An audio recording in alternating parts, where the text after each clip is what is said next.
Welcome to the ExecMBA podcast. I'm your host, Brett Twitty, and you are listening to a new episode. On this episode of the podcast, I'm excited to share my recent conversation with Ladi Carr and Maggie Nelsen. Ladi and Maggie are members of the Center for Global Initiatives team here at the Darden School of Business, and I recently connected with them to talk more about global residencies. These are week-long trips open to our Executive MBA and a Global Executive MBA format students here at the Darden School of Business. So if you're interested in learning more about the global component of our Executive MBA program, this episode is essential listening. So without further ado, here's my interview with Ladi Carr and Maggie Nelsen. Ladi, Maggie, welcome to the podcast. Thank you. Thank you. All right, it's great to have you here. How are you doing at this time? Ladi, how is everything? Everything is actually really great. This is a wonderful time of the year. We have one class still in session, but the second class is coming in and it's building up the excitement. And I'm getting excited with them. So I love this time of the year because we're getting the introductions, the LinkedIn posts, with the 2025 on it. Love it. So this is my very favorite time of the years with the new excitement of the class coming in. Yeah, it's almost time to start school when we send out the Global Residency Preference Survey. So there you go. We sent that out to the class and starting to get some of those responses. Excited to see where people are interested in traveling in the world. Maggie, how about for you? How are you doing? I'm doing well. Thank you, Brett. And I have to definitely piggyback off of Ladi. We are super excited to welcome the new class of part-time students and Executive MBA students. Ladi and I will be traveling down to Charlottesville to see them soon in just a few weeks. So at the same time, we're also planning and perfecting the global courses that are coming up this fall and fast approaching. So lots of exciting things. All right, Maggie, you're new to the team, and our listeners have not heard your voice before. Ladi's been on here a few times, so tell us a little bit more about you, your background, how you got to Darden. Yeah, sure. So I'm originally from the Washington, D.C. area and love this area, and I'm really excited that Darden now has a fantastic foothold in the D.C. area. And my background is in higher education, working with graduate students, but also in international education and adult learning. So I'm super excited to kind of bring those two worlds together in a business school context and get to know the really impressive students that we have here and give them some awesome global experiences. And so how will you be supporting the students in your role? Yeah, so Ladi and I work very closely together, planning and iterating and improving all of the global residencies and other awesome global programs and experiences that students can take part in here. And I will be around in person at Sands Family Grounds to meet and chat with students. So I'm really excited to meet our incoming students and our current students when I'm in the office. So that is also an exciting part of me to be able to interface with students. Well, Ladi, you've been a repeat guest here on the podcast, so our longtime listeners will recognize your voice, but I'm sure we have some new folks who haven't yet had the opportunity to meet you yet. So tell us a little bit more about you and your role here at Darden. Yes, so I have been at Darden for 8 years in this current role. Absolutely love my job. So you will see it on every hashtag on my LinkedIn post. It's love my job. And I work very closely with Maggie. As she said, we're working on the global residencies and other global experiences. And what I really enjoy about our students and Darden, it's that really amazing group of people that we meet, and we get to take them around the world and seeing the change in their eyes, seeing the experiences they have, and then seeing the change that they have going through the global experiences. So that is really wonderful to see. And some of our listeners may wonder, where are you from originally? So tell us a little bit more about your backstory. Yes, my backstory, it's where are you from? I am from Czech Republic, originally born and raised, and I moved to the United States about 30 years ago. All right, well, Ladi, tell us a little bit more about what a global residency is. Oftentimes we just use this terminology and assume that prospective students understand what we mean when we say global residency. But how would you explain a global residency to someone who's just learning about the program? So global residency, it's a week-long elective course that is taught abroad. We have currently 10 locations where we take our students. Global residency starts usually on Saturday, finishes on Saturday. And when we are traveling to these different international locations, we meet with speakers, community leaders, with business executives. We visit different companies. We have some cultural events, but most of the time, one of my professors had described it as a business trip. Think about when you go on a global residency, it would be like going for a week-long business trip. In the morning, you have meetings. In the afternoon, you may visit a company floor. And in the evening, you may have a dinner with the executives. So that's what we do for about a week in each location. All right, for folks who are just orienting to the program, we have two executive formats within the Executive MBA program. We have an EMBA format and a GEMBA format. The key difference between these two formats is the number of required global residencies. These are week-long trips, as Ladi mentioned. EMBA format students are required to participate in one week-long global residency, but they do have the option of adding additional global residencies for an additional fee per residency. GEMBA format students, this is the max global option at the Darden School. Students have the opportunity and are required to participate in 4 global residencies. Everybody's part of the same program, all in the same class. You wouldn't know who's an EMBA or a GEMBA student unless you walked up to a student and asked them. And they're all traveling, really kind of on the same trips together. So on a global residency, you're going to have an EMBA, you're going to have a group of EMBA students, you have a group of GEMBA students, all part of that overall travel group. As Ladi mentioned, there is some choice here. We ask students, mentioned the Global Residency Preference Survey. We ask students prior to matriculation, tell us where you'd like to go, choose from this menu, and then we inform students during the first week of school of their global residency location or locations in the case of the GEMBA format students. Maggie, I know you're new here, but as you've learned about the global residencies, what's been exciting to you just to sort of think about the experience that students are going to have? Yeah, thanks, Brett. What's exciting to me is that the Center for Global Initiatives here at Darden is offering really diverse and very dynamic options for its global residencies. We have global residencies in South America, Europe, the Middle East, Asia, Southeast Asia. I think it's so incredibly important that we offer such a range of experiences and options for students. I highly recommend that students think outside the box a little bit and maybe go on a global residency to a location where you may not have really originally thought about going to. So I think that's something that's really a unique and exciting opportunity that we really make an effort to go to so many different regions of the world. Yeah, it's a pretty incredible list. I always have a lot of envy for our students when the list finally comes out. Locations change every year. But there are some locations that pop up more than one time. Ladi, it's an exciting time. And we resumed travel, and I guess in fall of 2021, paused things for the pandemic. And we've certainly been back running global residencies now for a while. Are there any recent trips that jump out to you? Any recent global residencies that you would want to highlight here? The very recent for me was a global residency to South Korea, where the students went to Seoul and Busan.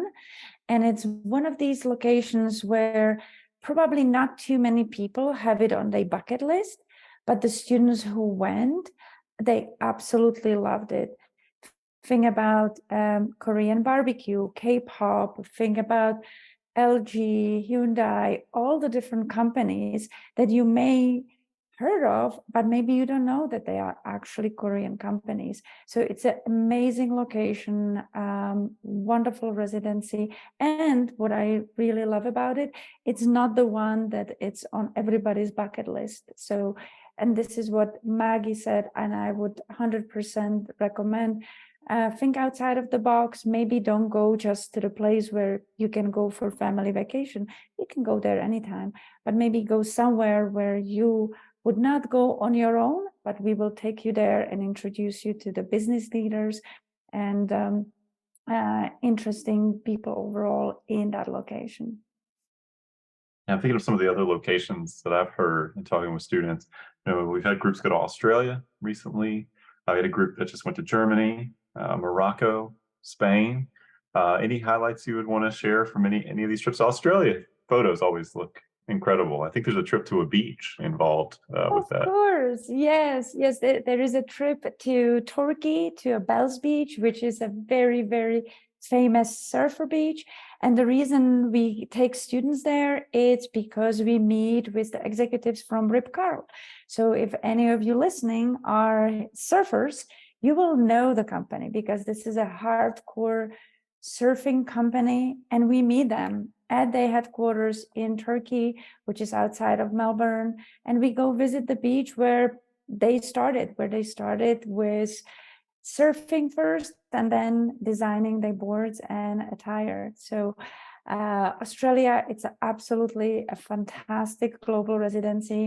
Next year, we actually will be going to Perth, which is on the west coast of Australia, and we will go into Sydney. In Sydney, we meet inside of the Sydney Opera House. We meet with the director of the Australian Ballet. We meet with the Clondalkin Foundation in Perth. Amazing experiences, which again, most of you probably won't be able to do it on your own, and definitely not within a 1 week. And that's what I think it's the huge value of the Darden Global Residency, that we take you to places and introduce you to people and companies that you won't be able to meet without this experience. Yeah, I appreciate that. I think you've shared previously that the frame for these trips is what it's like to do business in the country, with the country, and for the country.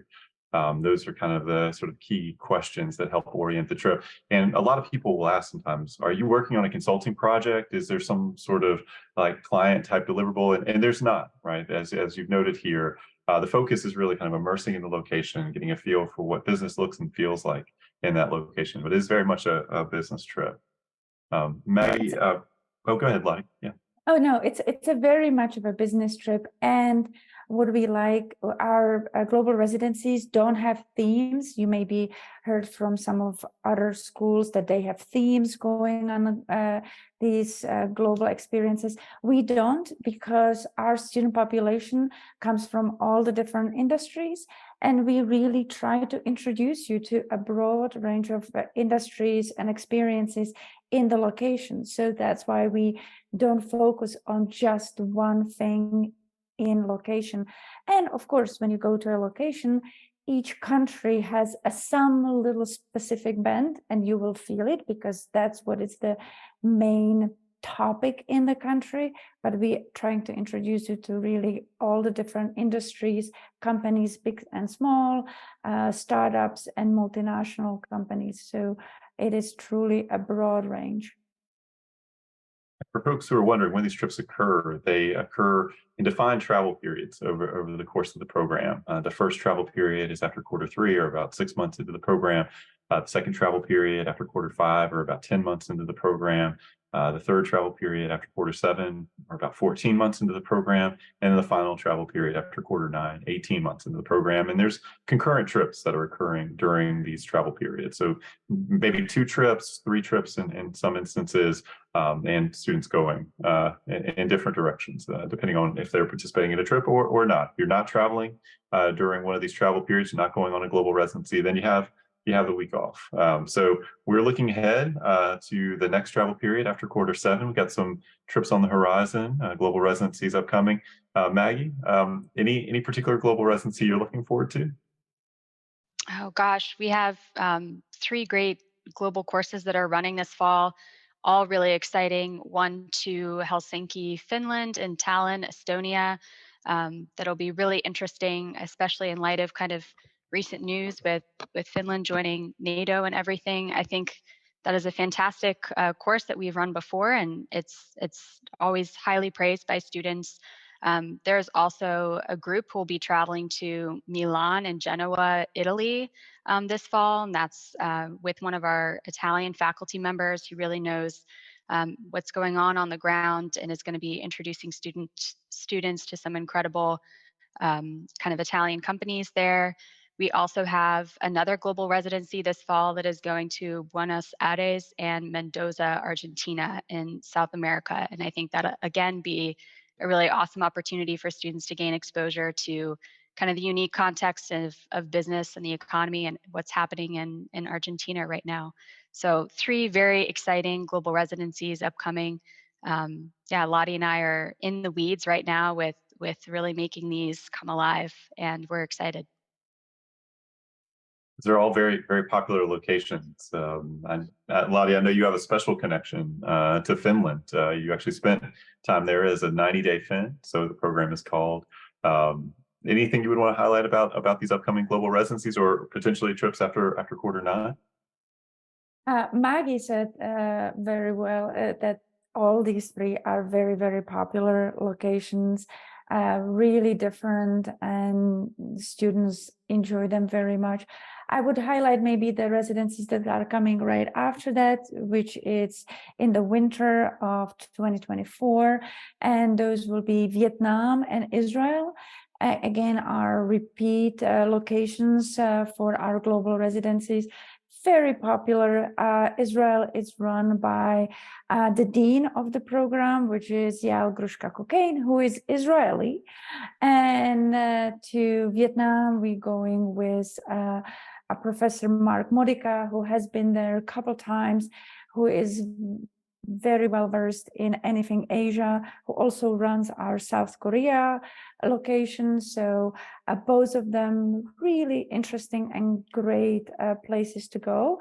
Those residencies that I just mentioned, those are available for initial sign up for our GEMBA students, but the EMBA students can sign for them as their second residency. And as Brett knows, I always say, most of our students eventually sign up for a second residency. We always hear, I can't do it, don't have time, not possible. And then after they go on the first one, they're like, Ladi, where is a space? I would like to go. So just be ready, get your family ready, that most likely you will do more than one. Yeah, and for those of you who are wondering, okay, all right, you got these 2 formats. When do I have to actually choose which format I'm going to be? Interestingly enough, you apply to the Executive MBA program. You're not applying to a particular format. You indicate in your application what format you're interested in. You're thinking about EMBA, GEMBA, both, but that's not binding. That's just information for our admissions committee. If you're admitted to the program and decide to accept your offer, it's at the time of accepting your offer, submitting the decision notification form and paying your deposit, that you actually choose your format. But as Ladi will tell you, there's more fluidity to this. As you get into the program, let's imagine you start as an EMBA student, you travel in that first travel period after quarter 3, and you discover, gosh, I really love this, I want to travel more. If you travel on 4 global residencies, you will earn the GEMBA designation. And if you start as a GEMBA student, you get into the program and you find that you just can't travel 4 times and you need to sort of take a step back, that's no problem. You can always shift to EMBA. So yes, we do ask prior to matriculation what your format will be, but there is some fluidity once you get into the program. And as Ladi often notes, if you're looking to travel more than once, you really should think about being a GEMBA format student. Ladi, I've heard you share that advice with students. Any particular reason for that? I know you're a big GEMBA champion. I love all students the same, and the GEMBAs, I just see them more often. And what I would say is, if you sign up for the GEMBA format, you get a preferencing right away for all 4 travel periods. That means you will have a priority when it comes to choosing your locations. Also, you will see how you can start building up on the experiences when you go into your first global residency, because they run in a very similar format. It's just that you are in a different locations. So let's say that you will go to Morocco as your first global residency, in February, and then you will be going to Australia. And you will be saying like, oh, we met some indigenous people in Morocco, and now we are meeting some leaders of indigenous people in Australia, and what is the difference and how the different countries are, treating or working with the indigenous population. And you start building on these residencies. And what is absolutely amazing is when I see the students going on more than one, how they start referring to their previous experiences and start talking about, oh, when we saw this in Spain, then we went to some other location and we saw something similar, but they do it slightly different. And it's so interesting to really see how the same thing could be done differently. It just depends where you are, and it really opens your mind to different options, different way of thinking. And so I highly recommend that you consider GEMBA. You don't need to, but consider it. And if you ever have questions, Brad has my number. That's right. It's a rare person that asks to speak with Ladi and doesn't come back as a GEMBA format student. Amazing, her conversion rate. And for those of you who are wanting sort of practically what all this will mean, EMBA versus GEMBA, in terms of days out of the office over the 21 months of the Executive MBA program, EMBA is about 35 class days out of the office. GEMBA is about 50 class days. That's 50 class days out of the office. Although, to Ladi's earlier point about time, like once you get into the program, your life and commitments will adjust to being in an Executive MBA program where you're working while doing school. And so you may actually find that you have more time than you think when you're on the outside looking in, sort of thinking about your life as it currently exists. The other thing to sort of be mindful of as you're kind of comparing these is that there's a bit of a tuition and fees differential between the two programs as a result of the 3 additional global residencies for GEMBA format students. Currently, the global course fee for the global residencies is around $5,000, and so the spread between EMBA and GEMBA in terms of tuition fees is about $15,000. But in the grand scheme of things, I think most students would tell you this is a terminal degree experience. It's the last major educational experience you'll have in your life. Why not go and do and see as much as you possibly can? And so, Maggie, we have a number of exciting locations for the Executive MBA Class of 2025. That'll be the class that starts this August. We announced them just a couple weeks ago. Students, we've started receiving global residency preferences from them. What would you want to share about the locations for the Class of 2025? Yeah, thanks. I might have to refer to Ladi on this a little bit. Some of the locations that we've already mentioned earlier, I think will also be offered again in the future. But Ladi, please jump in and remind me if I'm forgetting some other new locations coming up next year and the following. So the next year for the class of 2025, and Maggie is completely right, we have some repeats and some new ones. We start with Morocco and India. So you have to choose between Morocco or India. Then in June, we will be taking our students to Australia, South Korea, or Germany. In October of 2024, we will be traveling with students to Italy, Argentina, and Finland, Estonia. Those are together. So Finland, Estonia, it's the combination where we actually visit both countries during that 1 week. And as I mentioned at the end, the last travel period for our group is Israel and Vietnam. All absolutely fantastic locations. Yeah, it's an incredible list. And one of the things for our listeners to know, you may be wondering, do all these trips happen? Does all the 10 global residencies occur? And that's where demand comes in. We have to have a critical mass of students to actually be able to go on these trips. So, for example, this past year with the class of 2024, there were 3 trips that were planned for the travel period. After Q3, Chile, Morocco, and Spain. Unfortunately, there wasn't quite enough interest for Chile, but there was enough interest in Morocco and Spain for those global residencies to take place. And so demand does play a role. But Ladi, my sense is that probably as long as we have about 20 to 25 students or so, we'll go on a global residency. Is that a fair number? How do you help students understand about what constitutes a critical mass? Yeah, the critical mass at 20 students, it's absolutely go. We run couple residencies with slightly less number, but of course we just cannot, even for your own experience, we will not run a residency that is less than 10 people. And if that would happen first, if that happened right at the sign up and we see that the interest is very, very low, we give those students option to sign up for a different location.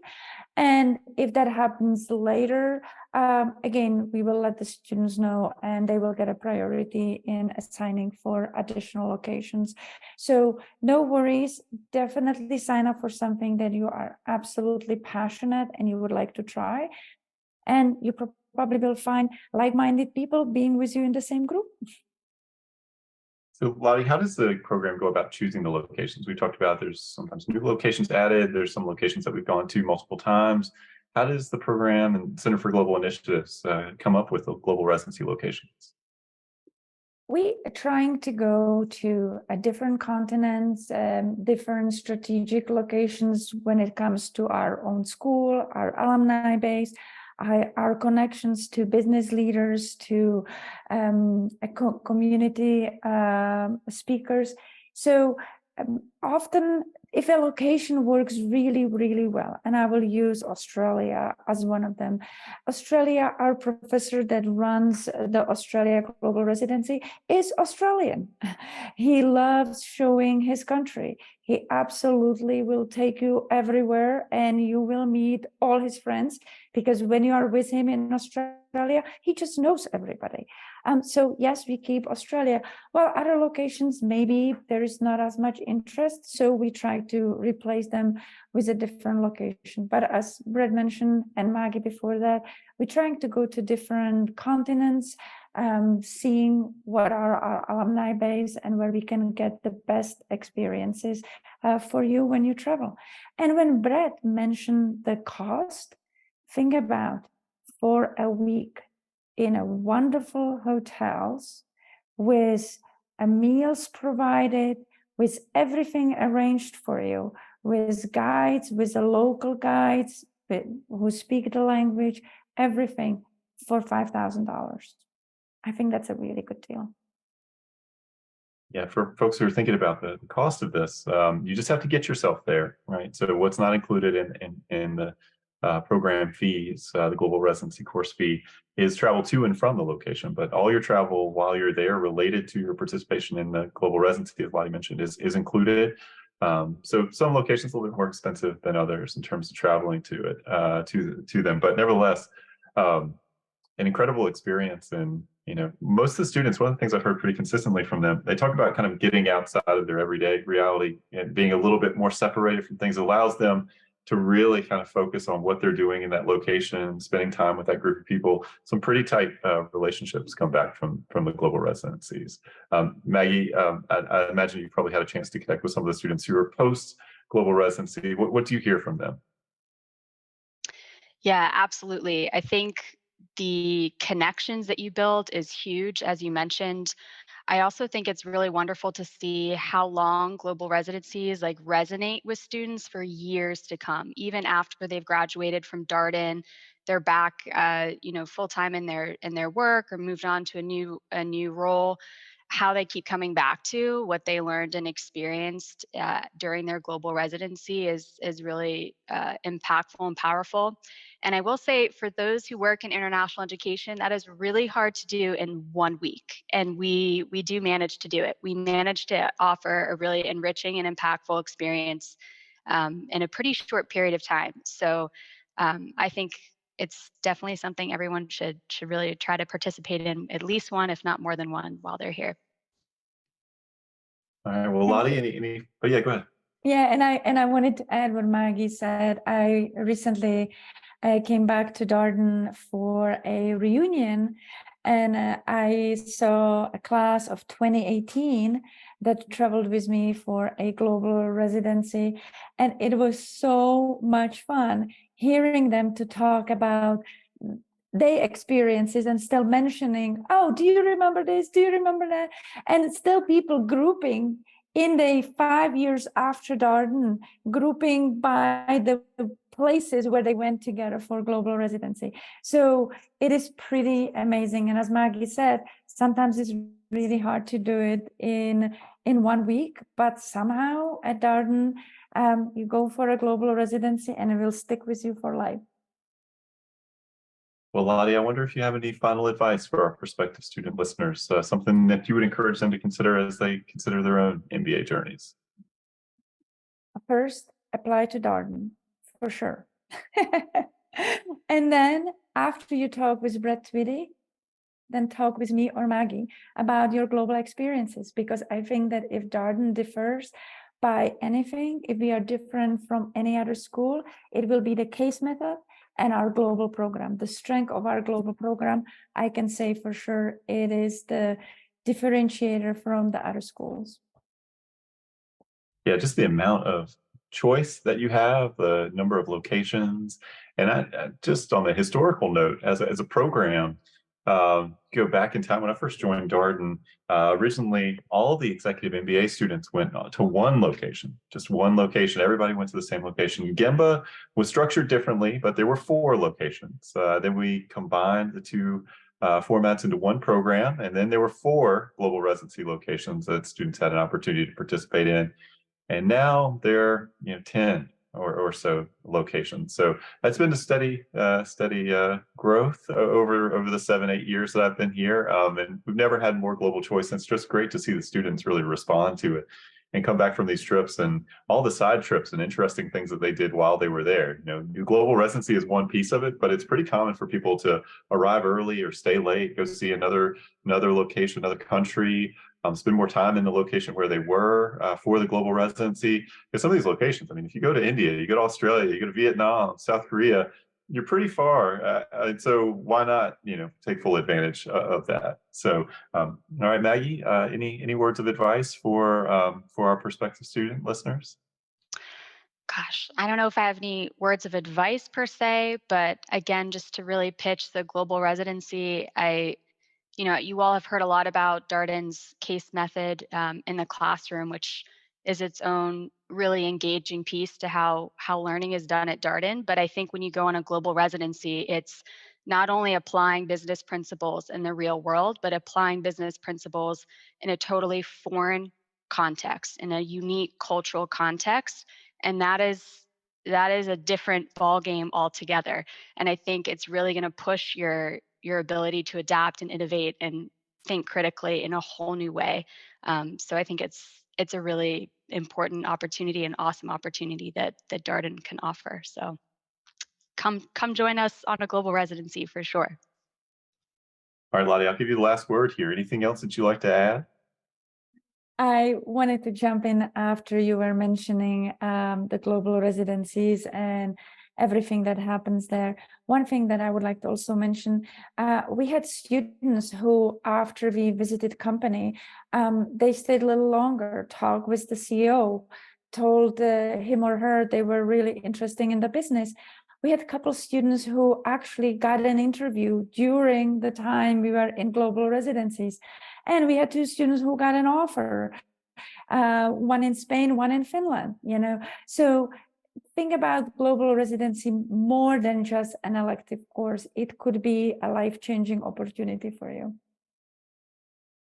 All right, I can't think of a better note to end on than that one. So Ladi, Maggie, thank you so much for coming on the podcast. Great to talk with you as always. And to our listeners, if you're interested in learning more about the global residencies, a couple things.